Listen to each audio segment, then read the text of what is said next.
All right, so I found out one problem with this unit so far, and that was with the power cord. So obviously these units come with a LCDI leak current um, detection and interrupter. So you will have one of these units, these power cords on your unit. It has a whole circuit in here that essentially prevents power from traveling through the line when a major leak is determined in the circuit. When it's detected, this thing will trip and it will keep it from, you know, basically burning your house down, because this doesn't detect current like a GFCI. This actually detects current in a different manner, and between whenever like hot would touch neutral, this thing would trip.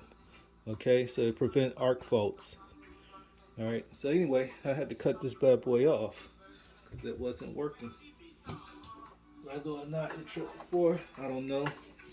Doesn't matter. So anyway, I spliced the power cord to it. Simple thing. But I have a GFCI on it right now. It's good for temporary power.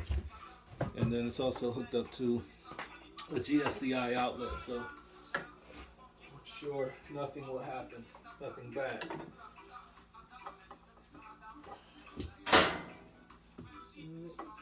There we go.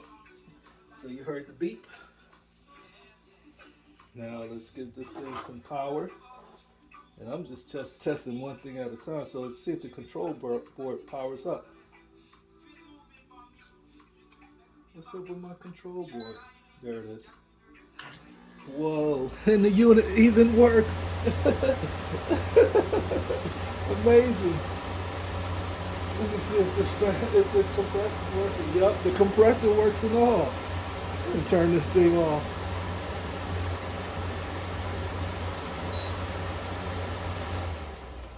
I did not expect that to happen. I did not expect that to happen.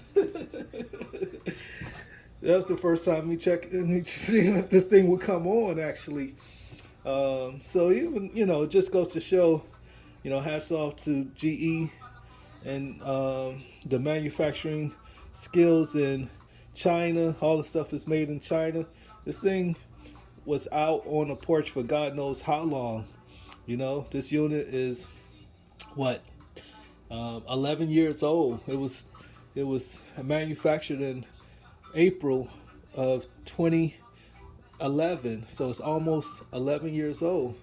And even though it went through abuse, all this use and abuse, this bad boy still works, or at least it turns on and power is operating the motors, operating the compressor, operating the fan.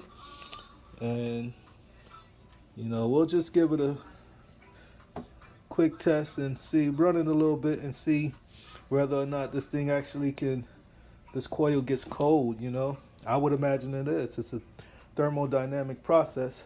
So as long as there is refrigerant in these lines, as long as we have 410A refrigerant in this line, and nothing is blocked, and a number of other great things that can go wrong with the air conditioning system. As long as nothing of that sort is going on, this thing should be kicking out some cool air. Anyway, so I'll leave it at that right now, and I'll be back to demonstrate whether or not this thing actually can shoot out some cool air. Peace.